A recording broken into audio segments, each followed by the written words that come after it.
Thank you, everybody. Thank you very much for the invitation. It's my first time in Norway.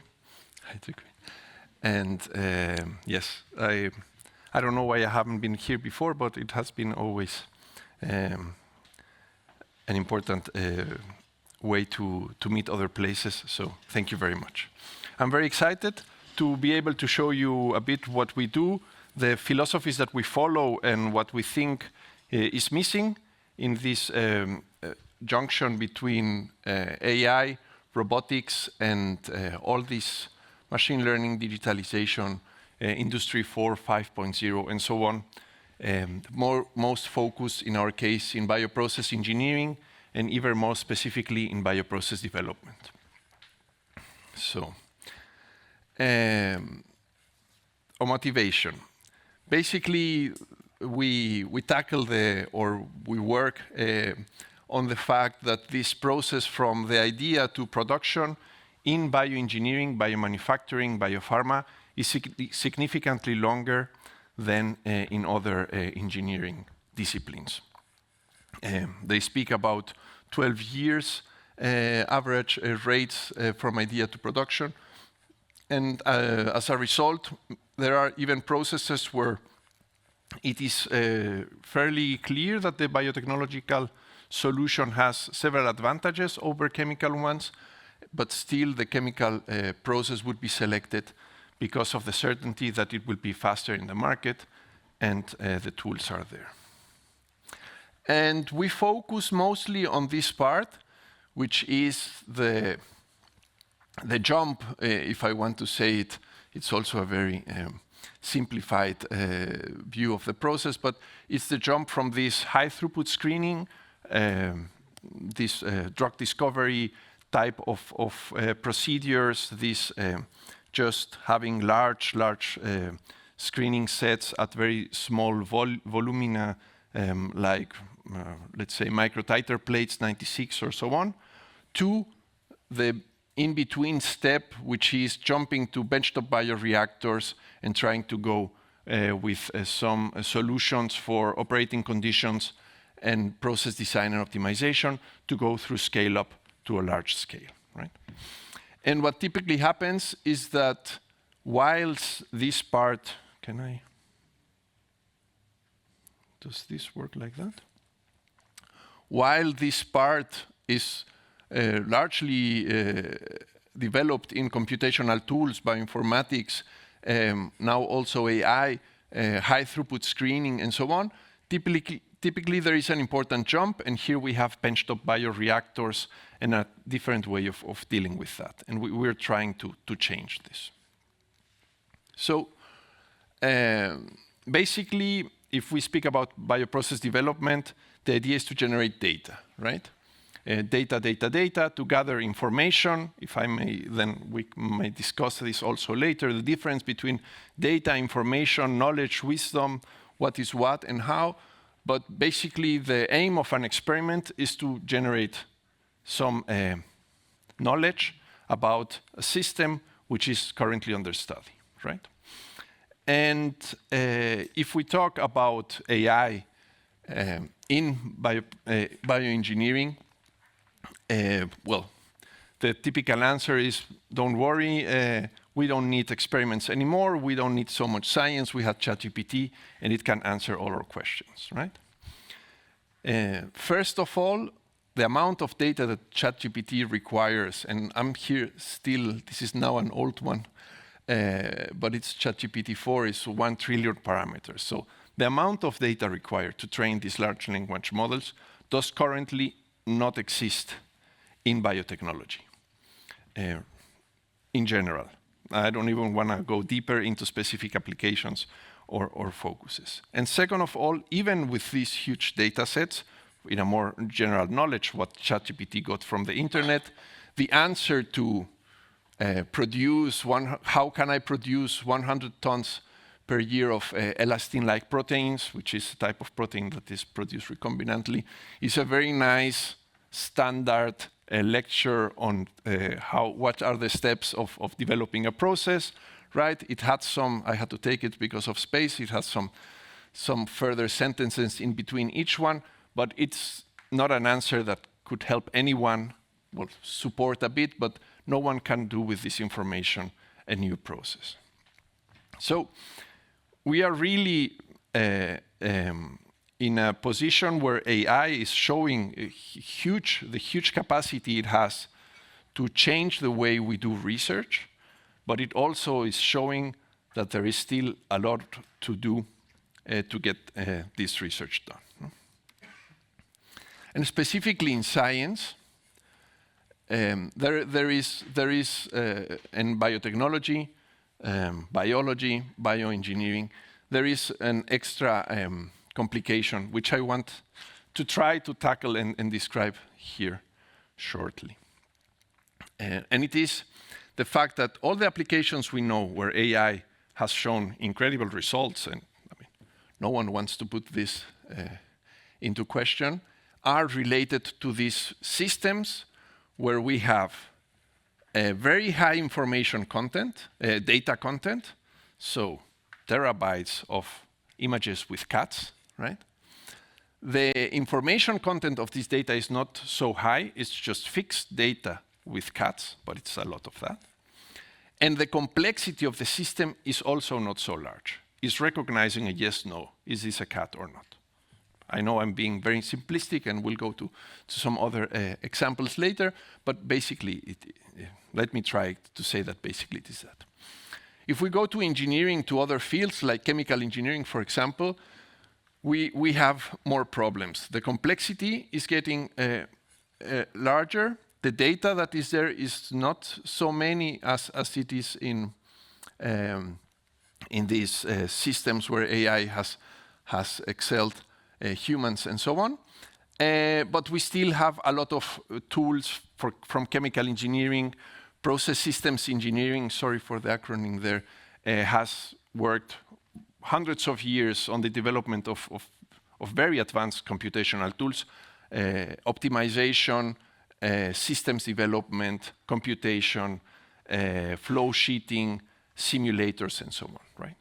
So here, at least the complexity is larger. If we try to design a reactor, control it, systems dynamic comes into play, large dynamic systems are complex to handle and so on, but we can handle them somehow. But if we look to biotechnology, we are more in the worst spot we could be, right? We have the huge complexity that is biology itself. When I talk with chemical engineers, I expected here most biology-based people, so I skipped that one, but there is this, I have this example where I show the most complex molecule synthesized with chemical reactions, and it is 50 times smaller than the simple monoclonal antibody, right? So the complexity of biology, the cells inside, the metabolics, the evolution, everything that has happened there is of an enormous complexity. And we don't have data out of that. Getting data is very, very expensive. Sharing data is very, very difficult. Using data from other people is impossible, right? I will talk also a bit about this later. So we're stuck in this sense in a difficult place. No? Our proposition is that if we manage to build more advanced laboratories that explode automation, parallelization, high throughput systems, robotics, we can at least push a bit more the direction into having better data. That we mix this with computational tools, call it AI, machine learning, anything that is there to deal with the data, to extract the information, to make new models, to understand what is happening there. We can also make more information out of this data. And that if we manage to embed this in a closed loop operation, which I will talk a bit furthermore, we might manage to come to a point where we are developing and can cope with other engineering disciplines, right? And this closed loop experimentation is nothing new. It has, even if you ask me, tons of different names for that. because different disciplines view it from other points of view. But it's basically the simple idea of having robots that perform tasks, every time more complex tasks, and having computers that learn from these tasks done by the robots and tell the robots what to do, right? If we apply this concept to experimentation, it's basically having robots that perform sophisticated experiments, systems that can automatically analyze these samples and generate data, computers that can read this data while it is being generated, and based on this data, make decisions and tell the robots what to do next, right? And this is, as I said, so many call it as a simple iterative design of experiments, model-based design of experiments. They say it's part of this optimal experimental design setup or optimal experimental redesign. More in machine learning, it's this active learning or Bayesian experimental design. And synthetic biology talks about this design, build, test, learn cycle, right? There is also another similar, but yeah. And this is, again, not new, and also doing it by itself, and these self-discovery systems, which I miss here to cite, but there are many people working on that in Chalmers and UK, Ross King in Toronto, Aspuru Gusic. There are many people in this robot scientist, digital discovery, self-driving laboratories, right?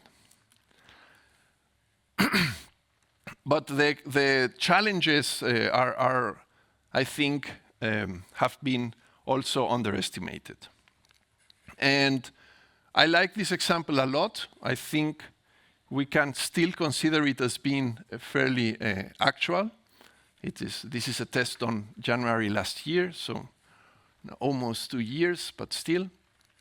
And it is about these self-driving cars, right? I also use it because the term self-driving has been taken for the laboratories also to speak about these autonomous systems. And well, self-driving cars, I think it's a very good example of how naive we can be sometimes. And with we, I mean even the biggest in this area, right? So already in 2016, Elon Musk tweeted, at that time it was still Twitter, tweeted, Tesla drives itself, no human input at all, through urban streets, to highway, to street, then finds a parking spot and shows the video. It turned out this was a scam. So this was an edited video. One of the engineers at the end said this, and this should have been a higher scandal than it was, but still. No?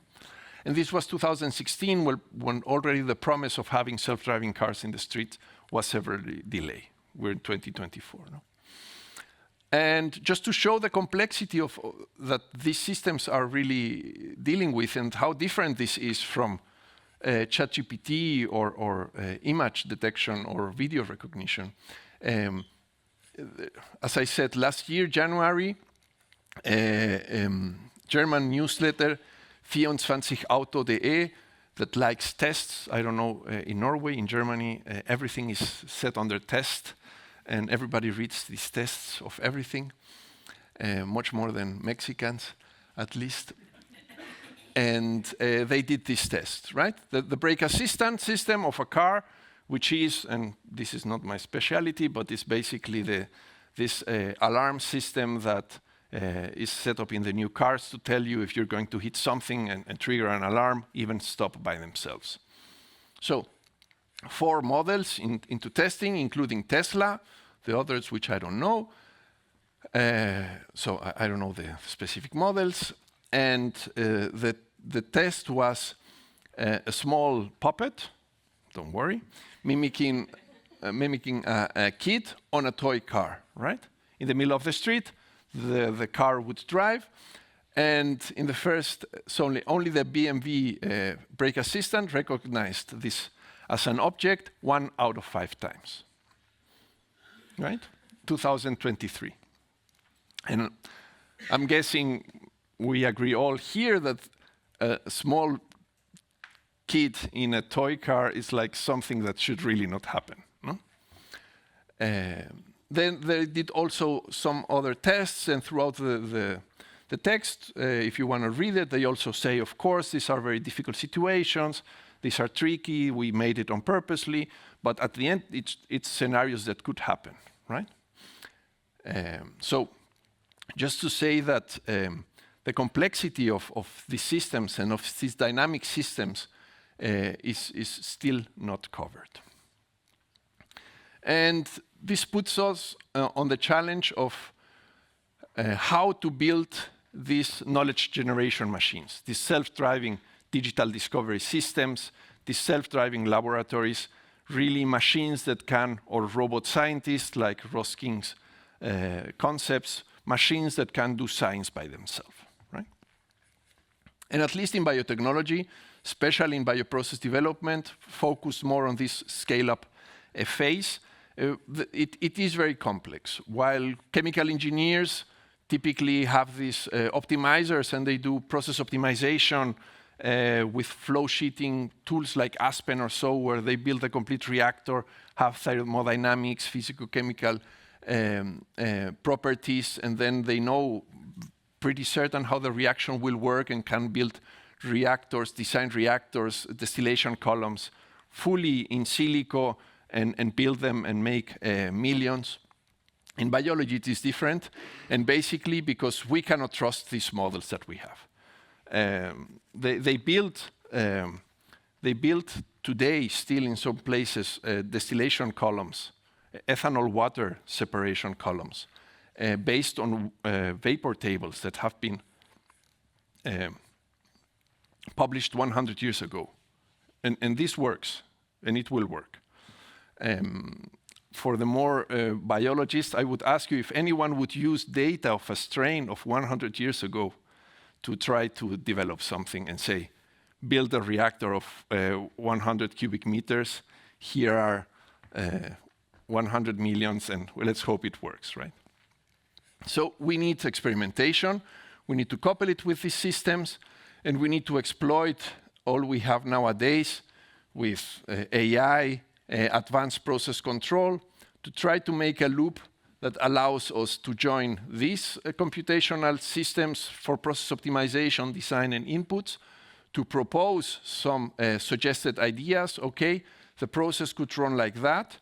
And then through this system, design experiments, execute them, get the data, and use the data smartly, filtering, managing, making patterns out of that, unstructured or structured models, and feeding this information back forth. And all this is what is needed to really have a self-driving laboratory that works for bioprocess development. I will focus more on the lower part, because I was asked to. I'm happy to discuss all the others, which are also very interesting. But I will focus more on this part of how do we do experiments, schedule them, and what do we do with the experiments, right?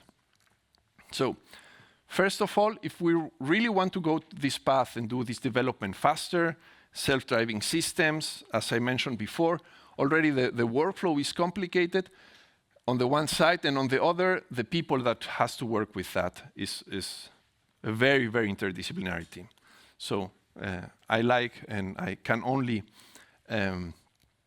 say that the words spoken before me find a lot of echo in the work we do, and they make only sense, because only with this interdisciplinarity and transdisciplinarity we can get to tackle these problems. No? This is part of the project that initiated the Kiwi Biolab, where we said to solve this we need machine learning, signal processing, robot operation, and engineers in model predictive control and so on, just to tackle all these tasks and to manage to build these robots. But it also requires a large set of very different robots. Oh, sorry about that. Can I do now? My mistake. it also requires to bring very different devices that have never been built to communicate with each other, to make them communicate with each other, to find ways to make also the physical device, the physical samples being carried from one device to the other. There is a limit of robots that you can crumple together to move a sample from one to the other.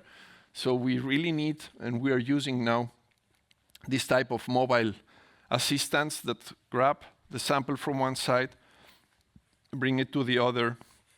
We need all these very different devices, some fairly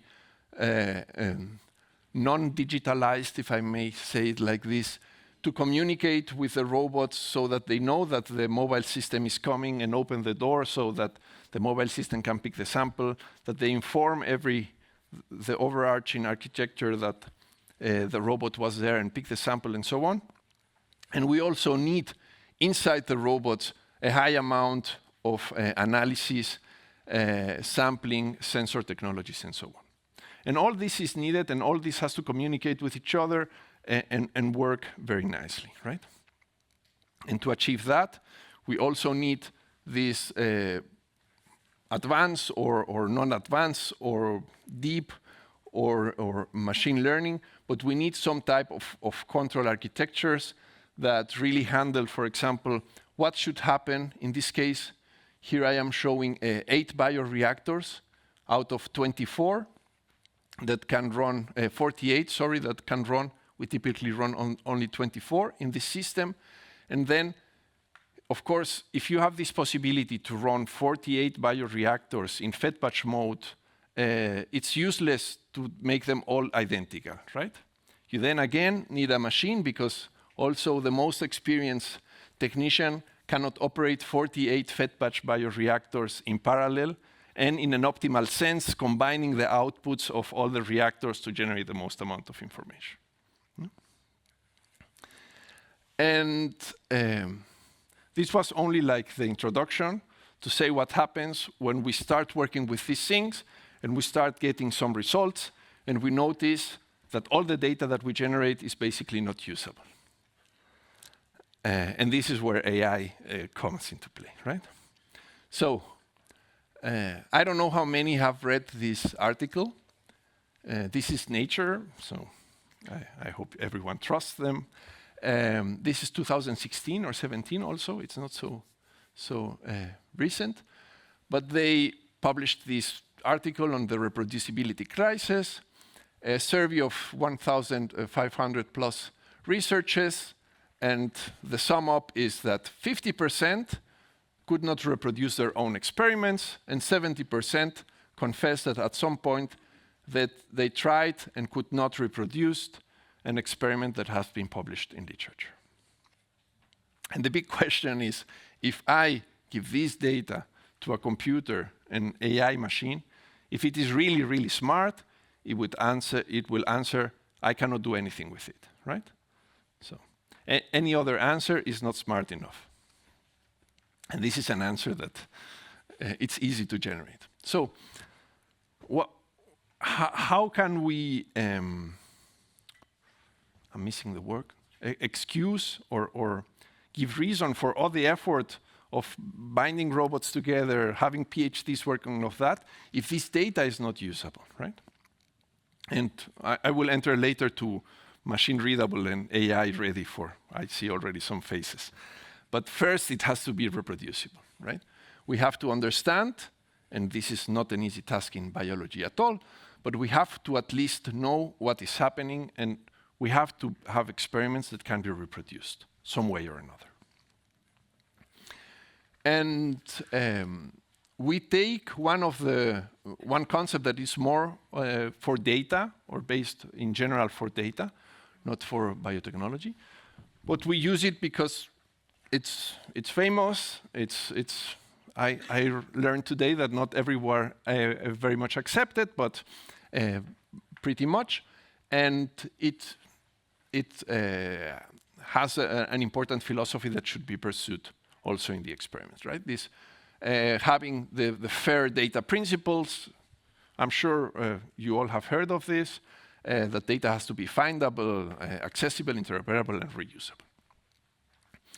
And if we want to do this with the data generated in an automated lab, or in general in biotechnology, in science, molecular biology, all the paths have to be fair, right?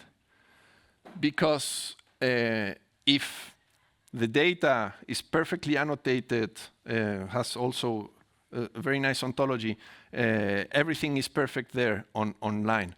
But then someone forgot to say that they changed the concentration of glucose because they did not write it down, everything breaks, right?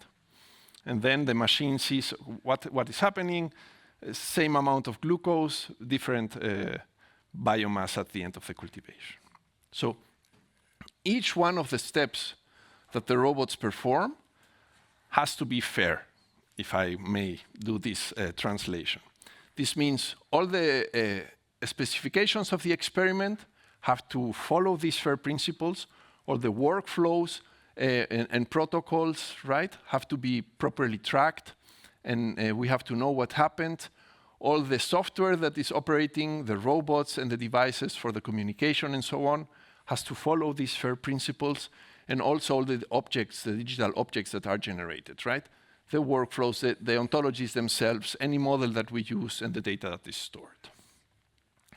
And this has to be automated because as the robots are doing so many tasks in parallel and in a laboratory of medium size, we are generating so much data. If also all this procedure of making the data fair by design or by generation is not fully automated, it won't work. You cannot have someone running back behind the robots and writing down what each robot did, right? So to this, and how is with the time? 17. Okay, very nice. So to this end, we have been working very much with an amazing group in Argentina who are suffering now the politics of Argentina, but an amazing group led by Professor Ernesto Martinez, who, as part of the project of the Kiwi Biolab project, built this workflow management system. And basically what this workflow management system does is that everything that happens, we're on that track, but the idea is that everything that happens in the laboratory goes through this workflow management system and is tracked, recorded, and stored. In a specific way also in this directed acyclic graphs format, so that, but this is some other thing.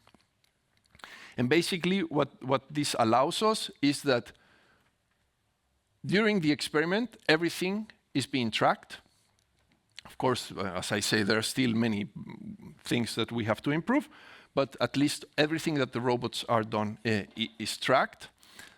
All the information that is being generated is tracked. This is only one bioreactor over 13 hours, and each node is one set of information generated only from the sampling point of view, not the robot movements and so on. If we move it to 24, it's something like this. And if it is properly built on a semantic model, we can even use these knowledge graphs or property graphs methods to store it and use natural language queries. And we're not at that point, but the vision is that we soon with these systems can really do questions like, show me all the experiments that that used any kind of acid to control the pH, right? And the answer is, these are the 15 experiments. And this allows us, and this is something we published this year, this allows us also to almost immediately have all the information ready for publication and having it really open and accessible for everyone, with the dream also that if someone would have this robotic setup, they could repeat our experiment and send us feedback and said this was reproducible or not.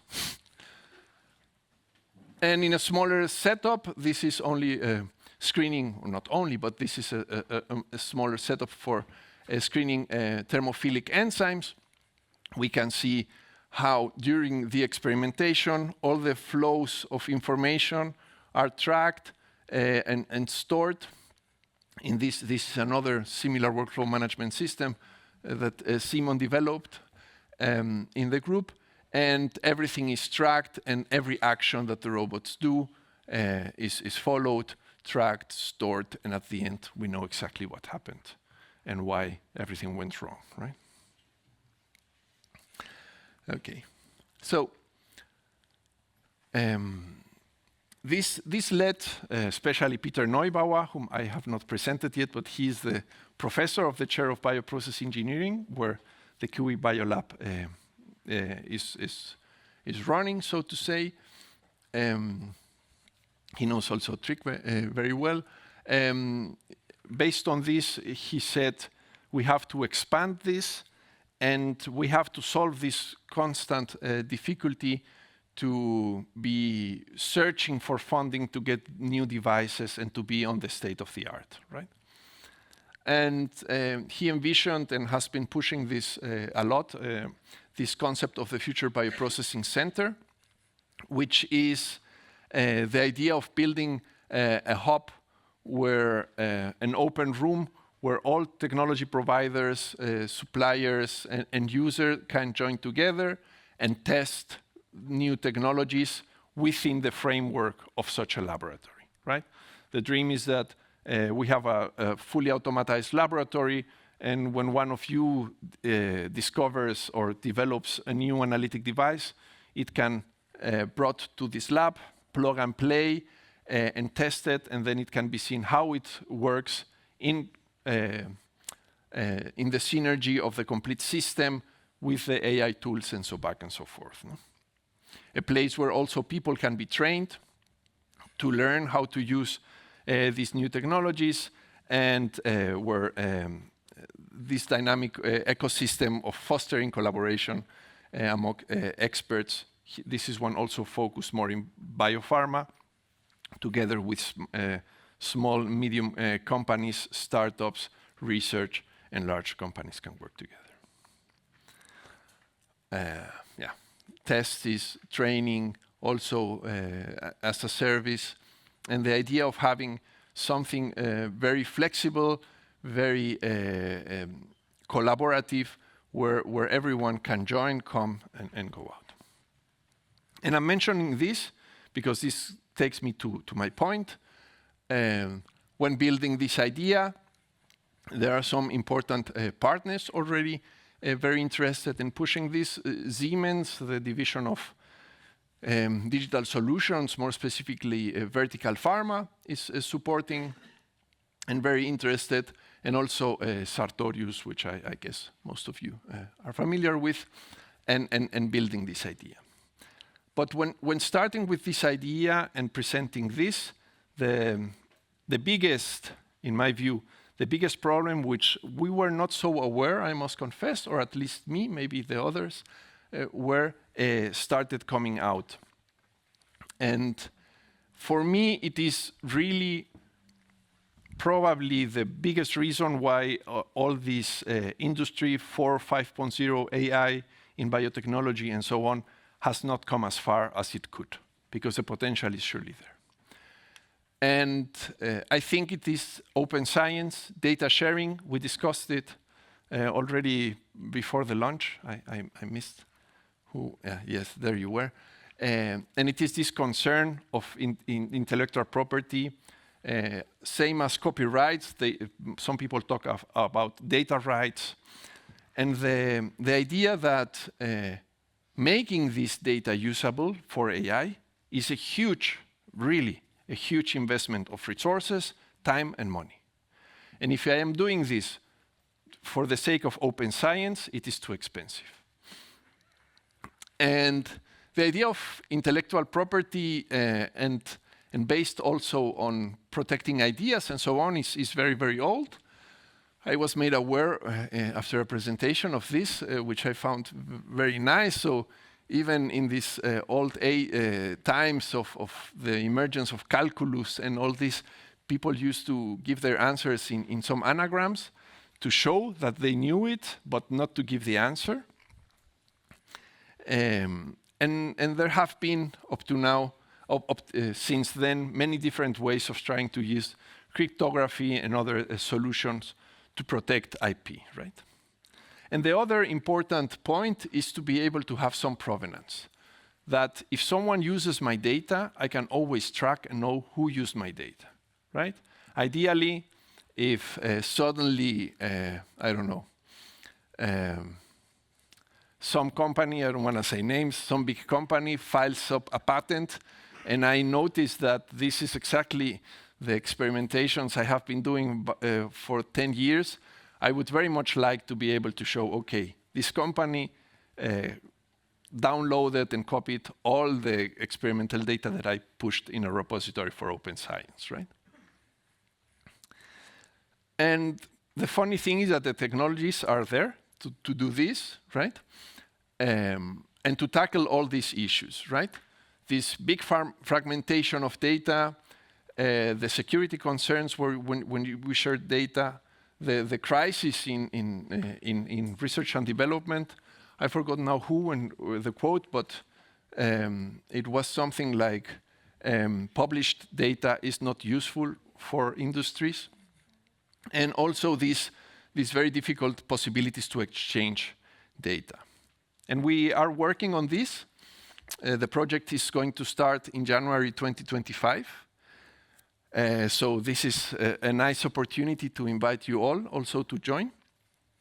And it is basically on exploiting two technologies, which is distributed knowledge graphs or federated knowledge graphs. Ways, Google has made a lot of research, among others, of course, in this direction. Ways to enable local databases that communicate with each other without the owner of the database losing full governance of the data. So making sure that your data stays at home with you and sleeps in your bed, and you are sure that no one takes a look at it without you wanting it, on the one side, and on the other, using blockchain technology as an upper layer to be able to make any transaction done with this data immutable and transparent and distributed and usable by everyone.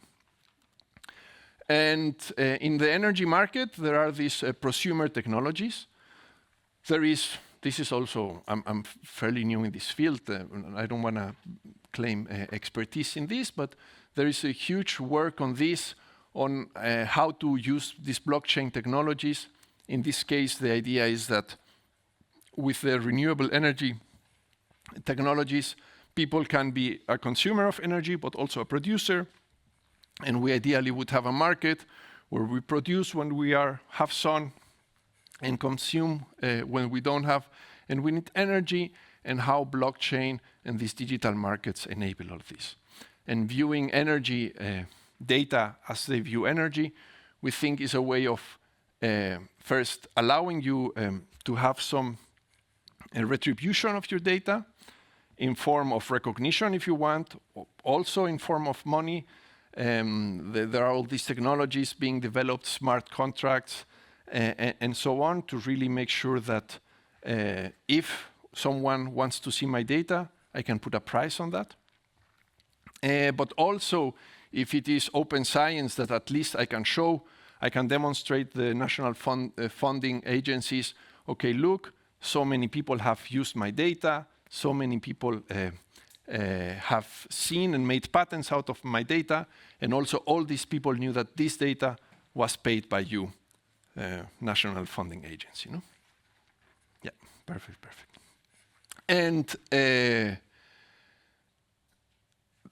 are several challenges to this, but the main idea is that by this, first of all, there is a motivation to really do this fair data by design. There is a direct way of attribution.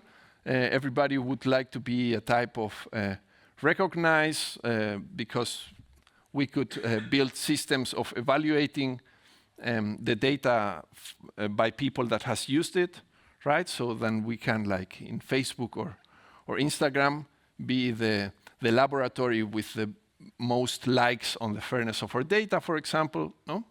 Through the blockchain technologies, we can have a transparent and very well documented way of how the data has been exchanged, who has used what, and how. Through these distributed knowledge graphs, we fully maintain data governance while making data open, at least in this fair data principle concept, right?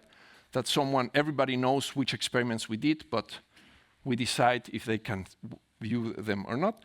And making a way of retribution and really giving the people the value for the effort they spend on that. No? So the community, which is part of this BioBlock project, which is basically the people that will decide how this has to be built and done, is growing, and we would be happy if it continues growing more and more. And these are the people also that will help us decide all the specifications, legal, there's still thousands of questions, right? The legal aspect, these decentralized autonomous organizations or DCOPs, and so back and so forth. And well, with this, I would be more than happy if I could entertain you a bit this 40 minutes.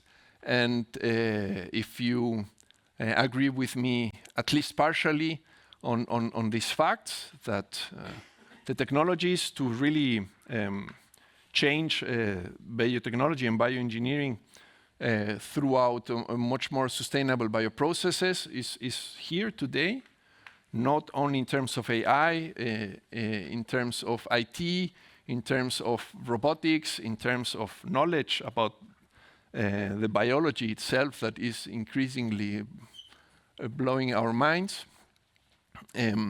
That this fair data and the concept of making data fair, but also making information out of data, and out of this information building the models and the algorithms that can extract this and make it convert it to knowledge are really the key to enable real AI success stories in biotechnology.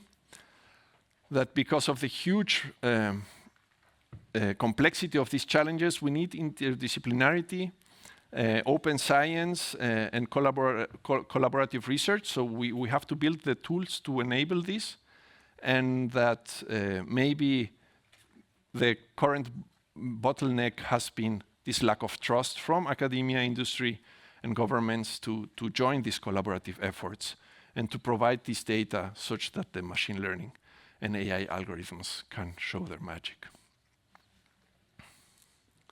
Okay. Thank you very much.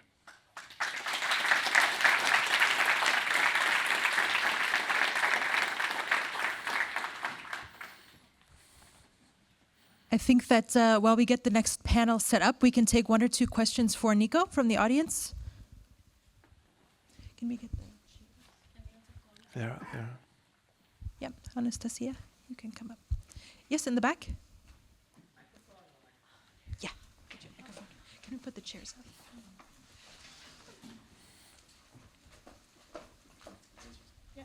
Hi, thank you, Dr. Nico. That was a very insightful talk. My question is about the ownership. You mentioned that IP is an issue, is the true concern in the thing that you're working on. So basically, how does the ownership, especially in the technology that you're developing, works? Because I'm thinking it's part owned by the university and then part owned by the industry. So how do you sort that out? Do you settle that even before the project starts? Exactly. Yeah. So this is all the concept of building the idea and the platform. These are the questions this community has to answer, right?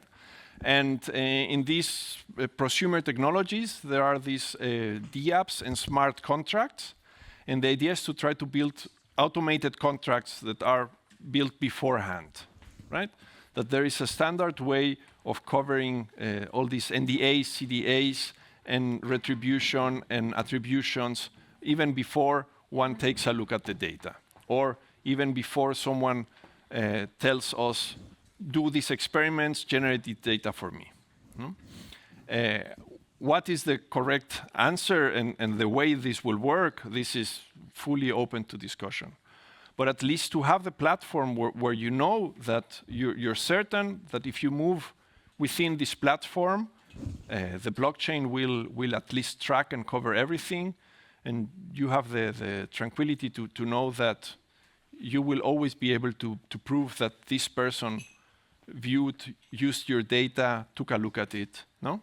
And the other person will be also knowing if this data is not usable, I can at least publish it and tell to everyone, I took a look at this data, don't do it, it's useless, no? Okay, very nice talk.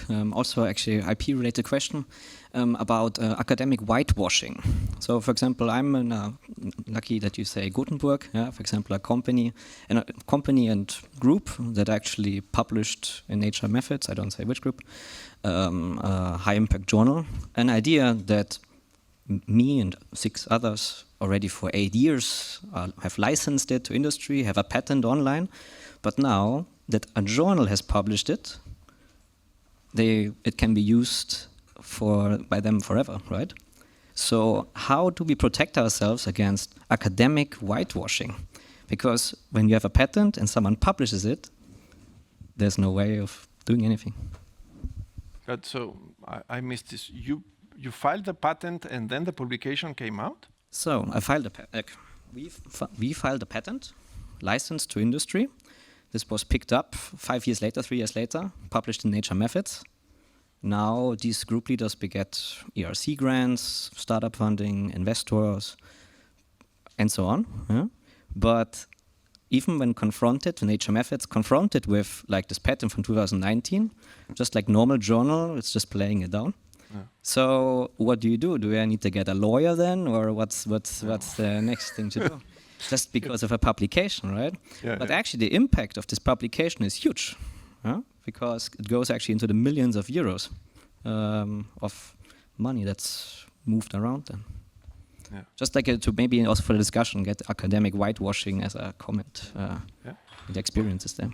So I would be very curious to talk with you later about this more in detail, but here at least the only thing I can tell you is you would have all the means and hopefully also in a format that can be used in court to demonstrate that you published this idea first, that this was seen by these people, and everything out of discussion. No?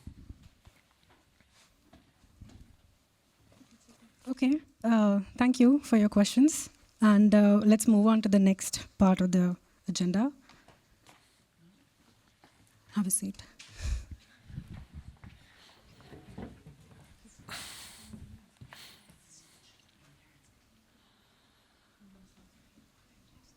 So I'm glad you got your questions about intellectual property out of the way, because we're not going to be discussing that in this session. We're going to be discussing another topic that Nico brought up, trust. Okay, it's gone. So I'm Anamika Chatterjee. I'm the responsible research and innovation advisor with Digital Life Norway. And I'm going to ask questions about responsibility. So be prepared. Just to give you an introduction of our panelists, you already know Nico. And then there's Anastasija Nikiforova, who's from the University of Tartu, and Korbinian Bösl, who works as the data management coordinator at Elixir and is also my colleague at DLN. I'm going to give them a few minutes to introduce themselves, Anastasija and Korbinian, and start with a starter question, and then we open it up for other questions, right? Anastasija, yeah. Okay. So a quick sound check. Can you hear me? Yeah. it seems it is working. Thank you very much for having me here. And as Anamika just mentioned, I'm Anastasija Nikiforova. I'm an assistant professor of information systems from University of Tartu and the Institute of Computer Science, to be more precise. And I have a couple of research directions, but two main of them, and especially those very relevant with the panel we have today, is about data integration and data quality management in more particular. So basically, if we take a look on a data life cycle, it is all about the generation and governance of the data. And the second branch of my research is about public data ecosystem, so basically making this data publicly available, sharing this data with the relevance to all the components of public data ecosystems, so taking system theory perspective and talking about not only data, but also about stakeholders and also about information systems and all those types of facilitation of interaction between users and system driven by artificial intelligence, among other emerging technologies. So this is just in a couple of words. Well done. Thank you. Korbinian? Hi, I'm happy to jump in here. So I'm just jumping in here as a placeholder to say, since one of the panelists could not make it. I have a background in the intersection between molecular biology and bioinformatics. So I worked previously on host pathogen interactions on a systemic scale using multi-omic techniques, but now I'm a data management coordinator both in the Center for Digital Life and in Elixir Norway, the Norwegian branch of the Intergovernmental Organization for Biomolecular Data. So our ultimate goal is to make data fair and make it reusable for scientists, for industry, and both for use by AI, but also for classical reuse, and also to create a stock of reference data that is of high quality and then can be used to compare things to. Thank you, Korbinian. I like that both Nico and you brought up the FAIR principles, because I think FAIR has a notion of trust and a value of trust there. And it's already been mentioned first by the rector and by Nico. So I'm going to throw it out there. Where do you think the question of trust arises in your work, particularly in association with AI and biotech? There's a lot of words there. AI, biotech, trust, data quality. Okay, I can maybe start. I think this is a very big topic. Like we're talking about trust from a perspective of reproducibility. For is the findings we are getting is it generalizable that we get based on the data that we have, or is it about trust? How much do researchers, for instance, trust the organizations that safeguard the data, that manage the data for them, and that redistribute it to others, or is it about trust in the sense, do we think that an AI makes better decisions than we would be able to do? Both. Both, if you want to comment on that. Well, I think often we have this notion that we think that AI should be able to do things that we are not able to do.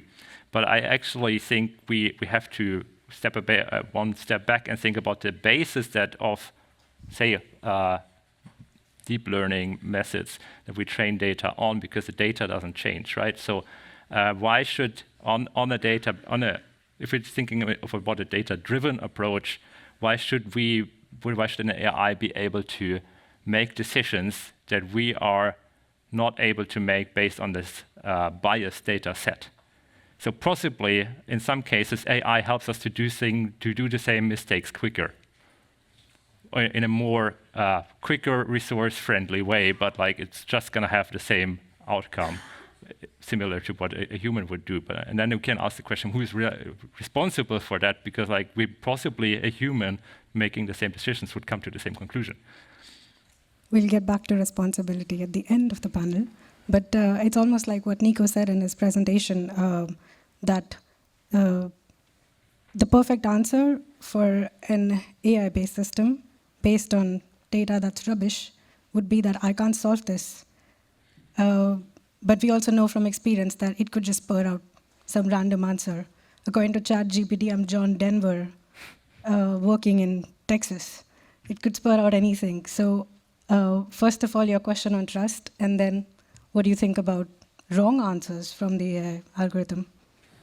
Yes, and I think companies that sell algorithms that answer, I cannot do anything with this, don't do very well, right? But these are the ones that should be promoted because these are the ones giving the true answer. So there is, and machine learning works intensively on that, on really also quantifying the extent of the certainty of the predictions made. But this is not the part that everyone wants to hear about, no? We want to hear of machine learning knows this, can manage this, can find this and that. But I think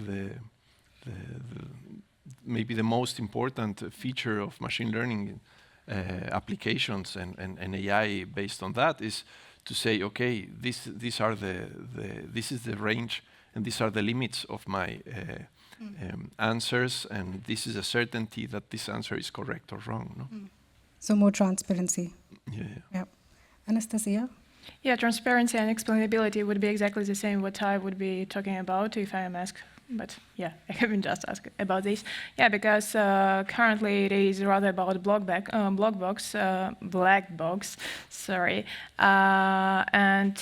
Yeah, we do receive some outputs, but we cannot verify them in very many cases. And for those people who do not have respective literacy, it is just a sort of magic. So those replies comes out of the blue, and then depends on whether the person is what is being called AI optimist or rather AI pessimist. Pessimist, I do not trust any of those responses, but most probably those people will not use AI at all. But from my experience, actually, they try to use, but at the very end of the day, they decide not to really rely on those answers. Or those optimists, which are about, actually, I got the response, and although as a human, I could not come to the response, this just means that I'm not sufficiently good, proficient in the topic, whereas if I have produced it, it is totally fine. And we have to be rather realistic, so basically be somewhere in between. But to do so, indeed, our algorithms should be more transparent, not opaque as it is currently, and we have to go towards explainable AI, of course. Thank you. You mentioned AI optimists and AI pessimists. And I have to add, there are also AI fanatics. There might be some in the audience. So let's turn to the audience for some questions. Any AI fanatics who want to ask questions? Or anyone else? Yes. Yes, I'm not fanatic at all, but curious, of course. I was thinking this enormous result of AlphaFold that you mentioned. And then we might think that this is just the start of a revolution where AI can more or less solve anything in cellular processes. And you, Nico, describe very well how many concerns and complexities there are there that we should maybe relax our optimism a little bit. And I was thinking that protein folding, is it kind of the perfect challenge for artificial intelligence because it is so defined? Exactly. And that if you look at almost anything else that happens in the cell, it's far less defined. On the one side, and on the other, the huge amounts of data that were already available, right? These are DeepMind is smart also in choosing their challenges. And AlphaFold, this is region you understand much better, but explains very well, apparently, the folding of a protein, right? How many proteins are in one cell, no? And folding is not the only property that is required. And I mean, an AlphaFold that can predict a complete cell, I think it's sure not happening soon, no? But I also think, like for AlphaFold especially, we have to look at where AlphaFold performs well, and that is where there is a big stock, or like there's a big mass of available data, because it's able to crystallize these proteins. So all AlphaFold is trained on crystallized proteins, which means like proteins or protein sequences that you cannot crystallize, like disordered proteins, membrane proteins. That's where AlphaFold is not performing so well. So it's really dependent on the availability of the data underneath. Yeah, and there we go back to the term that the machine learning is only so trustable as you can trust the data that you used also to train, right? And this also is not always thought about very much. Be careful, guys. You're talking about Nobel Prize winning stuff now. Any more questions? There we have one. Yeah, thanks. I just want to, you talked about reproducibility of maybe the protocol of the experiment, but I want to know if this is also applicable to the model that we use to train the data, because there are some model, maybe machine learning, Lasso, and some other ones that are actually not stable. The issue of stability is there. So do we need to consider this also when we are trying to build our AI? I think that's the first one. And the second one for data management, I don't know if you guys actually have data on maybe antimicrobial resistance, Klebsiella, different bacteria genes. I don't know, and if it's accessible. Thanks. So maybe to your first point, I don't know if this answers exactly your question, but I presented this reproducibility crisis. This was at Imperial College, more on the chemical engineers and the computational people. And they said later, yes, it's not only in experiments, right? Also in algorithms and solutions, there is a reproducibility crisis. And you see how many papers where the results are there and the algorithm performed very well, but you cannot get to the algorithm and test it yourself and so on, no? So on that side, yes. I think also machine learning is much further forward than other disciplines with all these, there are these journals with data and so on, and they expect much more proof of work than other journals, no? Also now there is this new journal on digital discovery where you have to put in open access all the algorithms that you used and so on. But yes, this applies also typically to algorithms and tools used. No? Can I chip in here? So Nico, you already told us that the data that comes out of robotics is useless. Those were your words, right? Yes. And then you also said... Out of our robots was... Okay. Oh, no generalization, right. Out of your robots were useless. And then you also said data, data, data. And I had an exclamation after every data. And then Korbinian and Anastasija, you work in the governance side of this. And I believe you're trying to enable the access to data and make it more reusable, fair. So do you have any input to this? How do you understand trust in the data that you're not using, but you're trying to enable for others to use? So Anastasija. Perhaps, yes. yeah, I will start and you will definitely continue and complement. So yeah, actually this is the question on which I could reply within 40 minutes. Of course, we don't have this time, but so you will stop me when it will be too lengthy. So yeah, as a part of University of Tartu, as part of European Open Science Cloud, where we wrote about the opening of the research data and also with collaboration with private and public sectors. So basically I have all these three perspectives, three helices. And yeah, it is a very difficult question because indeed in very many cases the trust is not in place, neither in data owner or data publisher, if these are the different actors, nor in the data itself.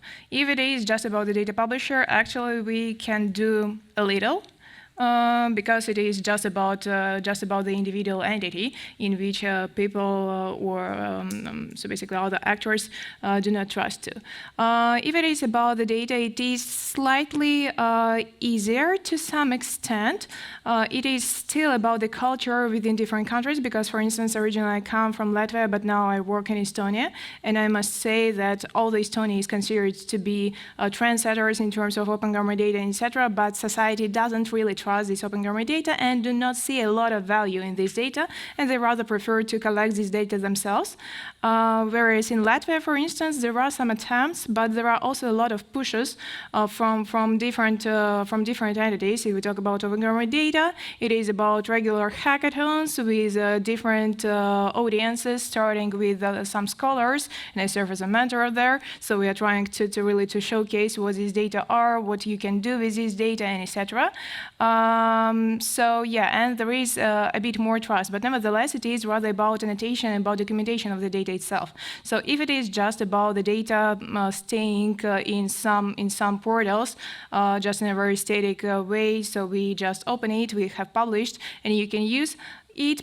Makes a little value because people might use this data, but very, very fast they really will understand that there is no sufficient documentation to really understand this data.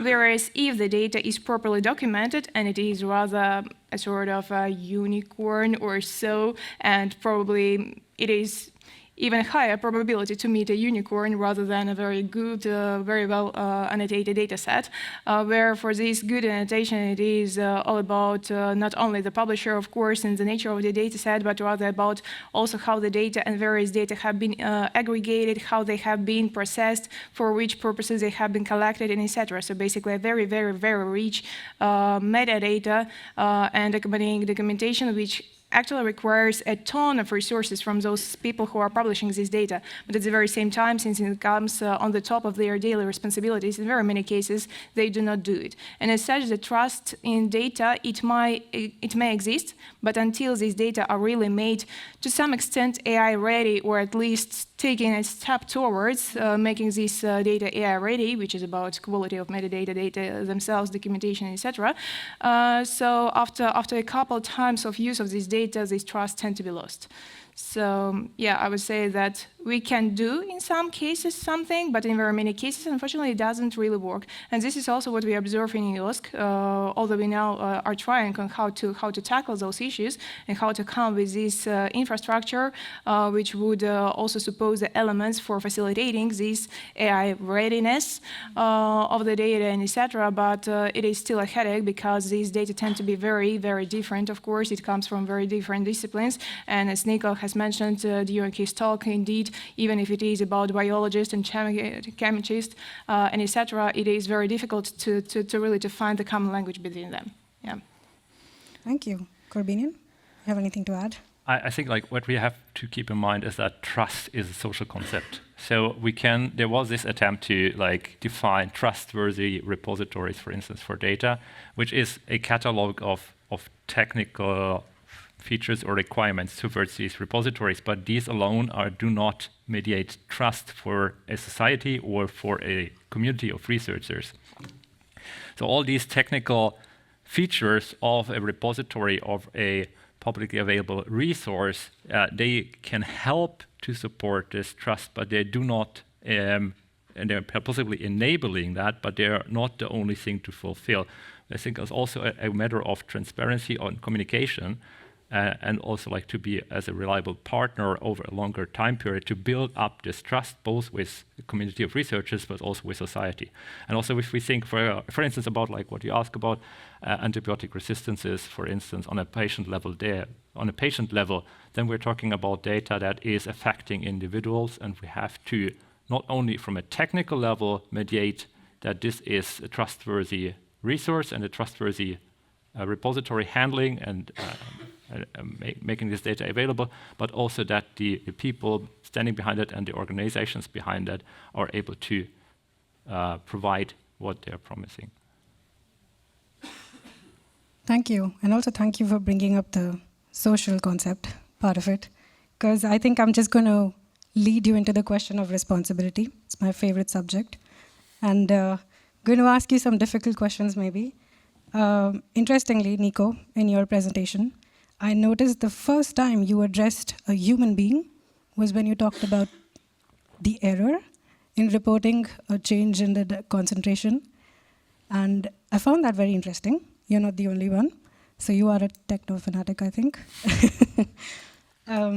As a techno skeptic, I want to know if you'll also consider the question of responsibility when it comes to trust in the data quality and using tools like AI, and where this responsibility falls. Because I tend to notice, I'm the advocate for humans in this ecosystem, and I tend to notice that when it's talking about making data trustworthy, it's on the humans. And when it's talking about that data isn't trustworthy, the problem is that the AI can't understand it. Again, it's on the humans. So leading you into the question of responsibility. No pressure. Would you like to start? Let's start with Korbinian. Go. Okay, so I think like we have to see this like it's like we have to be human as in the sense of human in control. So we have to take the responsibility of using a tool. So we cannot pretend that the error is with the tool or the resource that we are using for that data, say a pool of data that we are using, and we cannot blame the pool of data because in the end it's our responsibility as, and we have to be reliable on why we have chosen to use this tool, being it an AI or being it a set of data or a pool of data that we train an AI on, for instance. That's my answer to this. I have just a follow-up question on that. So who do you think should take the responsibility in this whole data governance chain? There are different people involved in this. I think it actually takes a team. It takes a village, because it's like you have to pool different expertises and competences here that are usually not to be found in one individual. So if you're chasing for people who can also like evaluate all these aspects, we're chasing unicorns. So if we want to have that person who can oversee all this complexity, we're chasing for unicorns. So we have to actually think this in a more village approach, so that we're bringing together different people who can together work out on these questions, because it's complex. Very diplomatic answer. What about you, Nico? Sorry, just I fully agree with you. The point is that at the end, I think, and this is where you're going, someone has to have the responsibility, right? And I think this is the tricky part, that the governments and regulations manage to do it correctly. If something breaks in my car, I go to the car agency, even though most probably they did not build this part that broke, and so back and so forth. But they are directly responsible for me, no? Of course, in data and AI, the relation is not so clear, it's not so evident. And if we talk here about healthcare, and so the errors are also others. But I do agree that, or I do agree, I think, with you, if you think the same, that there has to be someone accountable for, one entity accountable for everything. Unfortunately, there does. I mean, I would think it could be a collective responsibility as well. But if something goes wrong, you need the one scapegoat. But like if we look at, for instance, GMP processes, where we have one person signing off for one product, but they actually mainly signing off on this. They have an auditing kind of functionality, but like it's hard for them also to oversee this whole complexity. But the main function of the GMP responsible is to sign off as a responsible. So it's very hard for them to actually change something about the product. Mm. But the responsibility would fall on them. Yeah, so that would be a classical, yes, but that would be a very classical example from a classical technology approach outside of AI. And already there we have this problem. So the problem stays the same. It's not different having AI or data or not. Yeah, but AI is going to solve all problems, right? Anastasija, we missed you. Yeah, so I would say that there are two perspectives. One of them is indeed about the end consumer, so the end consumer of the artifact, be it service, be it algorithm, be it just a data set or something like that. So for that actor, of course, the one who have delivered this artifact is the responsible and is guilty in whatever have happened.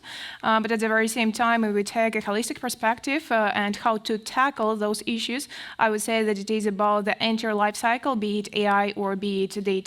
So yeah, it is time consuming, it is very effort consuming. Of course, no one will argue with this, but there are no other ways now to really ensure and to tackle this issue. So when we talk about the data life cycle, it means that in each and every step of this data life cycle, be it generation, processing, use, reuse, and etc., we have to have some teams or at least one person, so it might depend on how the organization is built and how this process is built, who will be really responsible for governing this data within this particular step. So it is all about the same mantra we currently have about AI. So AI governance should be present in each and every step of the AI lifecycle, and it is definitely the case for data itself. So it is not the point that actually only at the very end of the day when we are sharing the data, we have to really make sure that there is someone responsible. Responsibilities must be shared because all those steps, although they are related, but at the very same time they are quite specific, and only those people who are inside those steps really knows what is happening in there. Only they can document properly what has happened, whereas what was the purpose of data collection, whereas there are some potential biases because the data have been collected for a particular purpose, etc. So to avoid those cases, as also Nico in his keynote has shared that actually we have a data set, but perhaps someone has just forgot to mention that the level has been changed in there. And those people who are sharing this data will not know this because this is known only for those people who actually worked with this data. So basically this governance should be present in all those steps. Yeah, it means, of course, the expansion of the staff, the expansion of duties, and etc. And most probably those people would hate me for suggesting doing this, but currently it seems that it is the only way on how we can tackle this. Of course, if we do not start to talk about how AI could do this, because actually it is also a sort of popular opinion now, and I to some extent actually also agree with this opinion that it is about data for AI and AI for data. So AI can be also facilitator for this process as well. So it might not be necessarily about humans at the very end, but responsibility and accountability at the very end of the day still will be on the person because it is indeed a social concept. Yes. And as you know, humans love to be governed, just like technology. Yeah. So good luck with that. Yeah.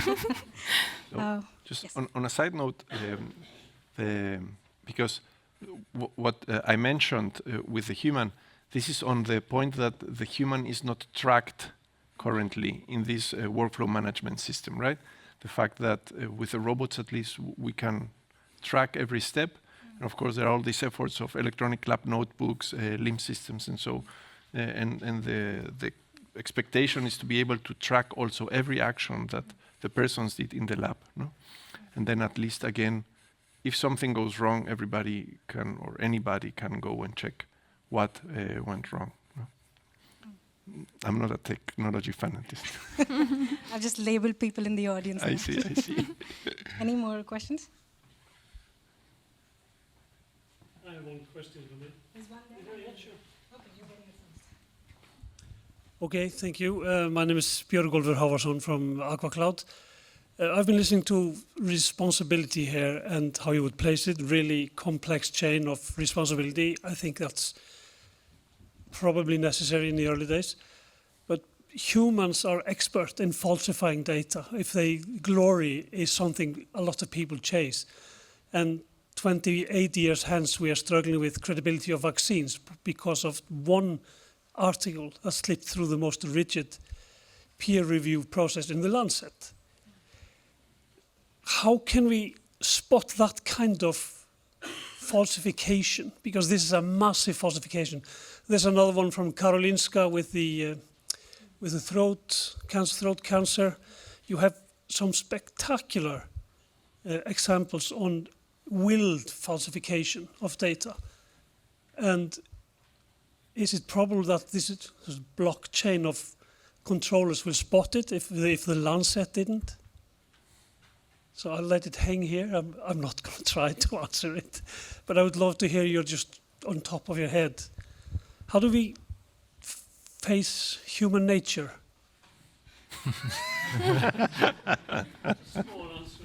It's a lovely task, right? Which one of you wants to go first? Please go ahead. Okay, I think, like, again, you cannot fix this problem by technology alone. So I say we like if you look at blockchain as a technology, it assumes also that there is equally strong parties contributing to this blockchain, which means, like, in the end, we have to trust these parties, and not that they do not actually kind of work together to falsify the history of the blockchain. So it's about trust. We only can use the technology to implement what we see on a social level, and that's the same for blockchains. I mean, like, or public key infrastructures. If we want to go one step back from the more resource-intensive blockchain. So, as for me, unfortunately, no silver bullet, of course, because indeed, too complex issue. But I would say that two rather unpopular opinions could be here, and actually I have counter-arguments to both of them, but nevertheless I will mention them.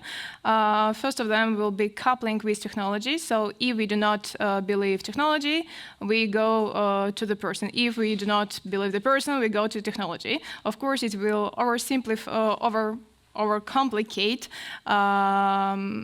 the point in question, and of course some side effects might also appear, and we will need also to tackle them. So it might be just the entire life cycle of something else.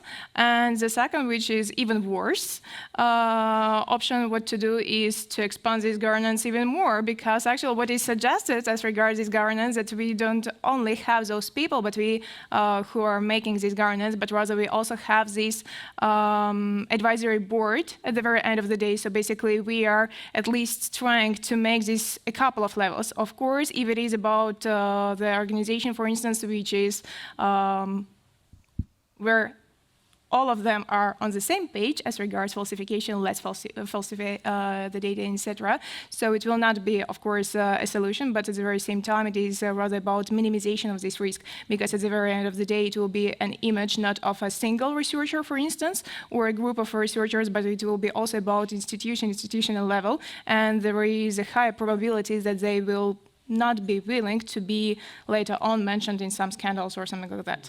But I would say that both of them have a long list of counter-arguments against them, and actually even I could now act as a second person who really argues with this opinion, but these are those which pops up in my mind immediately. So more governance using technology as the police. Yeah. One of the options. Okay. We have another question, I think. Yes. There's one question. Yeah, and then you get it. Thanks for a really nice discussion. But here I have a bit of concern about the area of like who has to pay. It's like a bit foamy because I'm from academia. And like right now we're talking about like fair data, etc. that we want let also them to be available to be reusable by others. But with like such a big amount of data, this requires a lot of storage. Then is it like us as a future researcher or researcher that has to apply for funding and then be able to storage and manage those data? Or is it like the university? Or is it like right now with ChatGPT, have to pay for getting access to the data? So maybe, I don't know if this answers, but one point is, of course, all these, the sustainability of these technologies is also an important question, no? And I did not talk much about this, but also these high throughput systems, these robots and so on, in terms of energy efficiency compared to humans, it is, I mean, we have not done the study, but I think the answer is pretty straightforward. No? The question on the data comes then also, if you're investing so much energy to generate one data set, shouldn't you also try to make this data set as usable as possible for the most people possible, right? And also, in terms of the blockchain technology of the sustainability, this is out of my range, but the experts say there are now these more not work-based systems. I'm curious to know what you think about this. But so this has to be, I don't know, life cycle assessment analyzed and so on. We have not done this, but typically I think we should.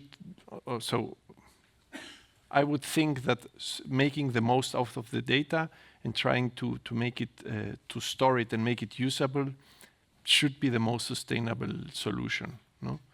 Maybe not, maybe just you drop it away and in 10 years you repeat the experiment if you're not using it again. But I think typically the way to go should be to try to store it and to find ways to make it the most usable. And yeah, in terms of, I did not understand much about the costs. Like, who has to pay for that? Is it like you as a researcher? Is it the university? Is it like you're talking about like having like a governance?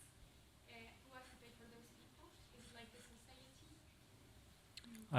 I probably can come back with a question to that. So we have been accepting for decades to pay academic publishers for publishing articles in the assumption that this is value creation for society.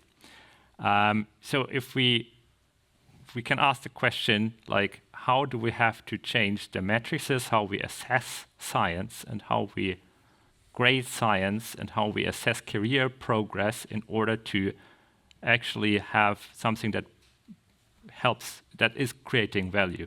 And then like one of that could be, for instance, to think about also data as a valuable object, as a research output that can be used there. And then we have to think about how we change the incentives in order to mediate storage of valuable data sets over a longer time period. And then like it's, I mean, like if you're saying that is it the researchers or the universities, but in the end it's public money from somewhere, like is it a funder or is it more a state agency doing that? But in the end it's public money. So if that is well invested money, we probably should take that step, because we also do that for other infrastructure. We build a street, say, without asking. I mean, sometimes we do ask, but then we assume that that is well invested money for society. Or you open a Google account and put it on the drive. Safest way to do it. I'm going to ask Andy. You had a question? Yeah, if we have time. Yeah, actually, very similar questions. I guess there's a similar theme that there's no such thing as a free lunch. You know, there's a cost to doing all of this stuff. So, and you can think about it, you know, like GMP or something. There's a cost associated with setting up GMP in your lab, and that, you know, but we accept the burden of that because of the, well, one, because of the regulation, but also because of the, you know, you're doing something as important as developing a medicine. So, but when, with the kind of what system you're proposing, like would you use it for every single drop of data ever produced, or is there some areas you would see it applied and some not, or is it, you know, what's your threshold? The system you have 1 minute proposing. to reply. Well, not the system. I guess how do you envisage it? Do you envisage like the kind of level of kind of monitoring and everything being applied to every every piece of data and work being generated, or is it like you have different levels? Yeah, so these are questions that we are planning to try to answer in the project. But so currently, I don't know how many of you work in labs, but I think, I mean, for example, the probes are a good example. I don't know in other labs, but we have so many freezers at -80 with samples stored just because who knows if at some point we will need this sample, right? And this is also, I mean, -80 is a significant amount of energy. So I think yes, the risk is, as you say, that you end up storing everything and have a bunch of data that is useless. But I think it's hard to say, okay, this is the data that we will need, and this is the data that we will never need in the future, no? Currently, we try to store as much as we can from the experiments, but maybe at some point. And this is also, so the experiments we do have no comparison with with whom I was talking, with image recognition, no, like these images of cancer and so on that are terabytes built every day just by the microscopic images, and so we're not at that level, no. But we have Anastasija. Sorry, you have a point? Yeah. 30 seconds, go. 30 seconds, okay.